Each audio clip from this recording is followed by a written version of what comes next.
When did you start getting into basketball, and what piqued your interest?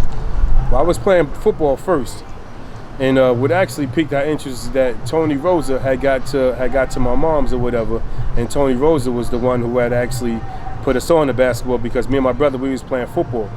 You know, on those Sundays, you know, many people didn't want to see the Hunter brothers on our side in football. You know, actually, just to even tell a quick story, when we played football together, people wouldn't even run to our side. That's how tough we was on the football tip.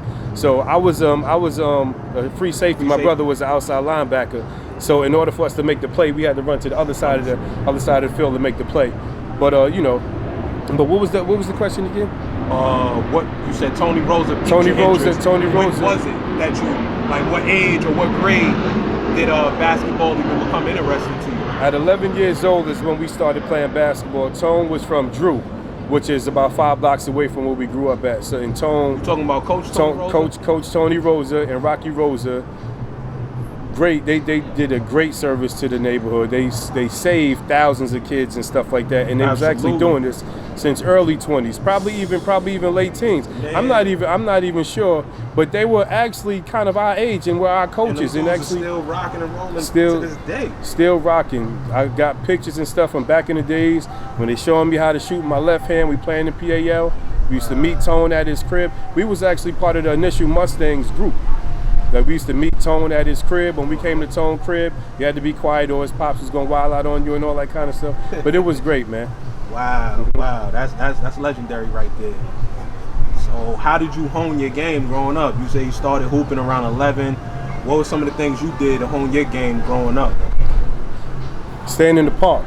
That's pretty much what we did. And at the same time, my brother, it used to be me, my brother, my man Ted Wheeler and Bernard Wheeler. Actually, Ted Wheeler, his son, is the starting point guard for the University of Kentucky right now. Okay, yeah, Savir Wheeler's my man Ted Wheeler's son. Okay. So we grew up playing together right here in Bill Robb. We grew up honing our skills every day out here, just getting busy, you know, getting better with each other. We wasn't always the most celebrated people and all that kind of stuff, but people know that when they played against us, they was in the dogfight.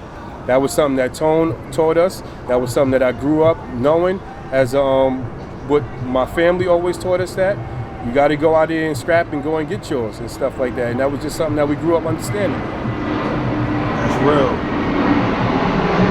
What players did you grow up wanting to emulate once you started hooping? Back in the days, well, our game is not similar, but back in the days, the Dancing Doogie. Okay. Dancing and those Doogie. who ain't familiar with Dancing Doogie, can you tell us who that is? Dancing Doogie played in the Rucker. Dancing Doogie was so nice when he played in the Rucker. Dancing Doogie would get 40 on you, right? His butter rolls never touched the rim, never touched the neck, nothing. He would get 40 on you and wouldn't even sweat. He would bring Little Malik, and he would bring his wife at the time to the games. They would come super dapper, super fresh. That's how arrogant is that? You coming to play against the best people in the city and all that kind of stuff. You bring in your people, they sitting right behind the bench and all that kind of stuff. You lace them up and go off for 40 without sweating. Dancing Doogie was one of the most amazing basketball players I ever got a chance to see play. And it was even great that my brother was able to coach his son, Malik, at Watley. So I had got a chance to build a friendship with the Dancing Doogie and just got a chance to tell him how great we thought he was. Right. You know? That's tough, man. Life coming at you full circle.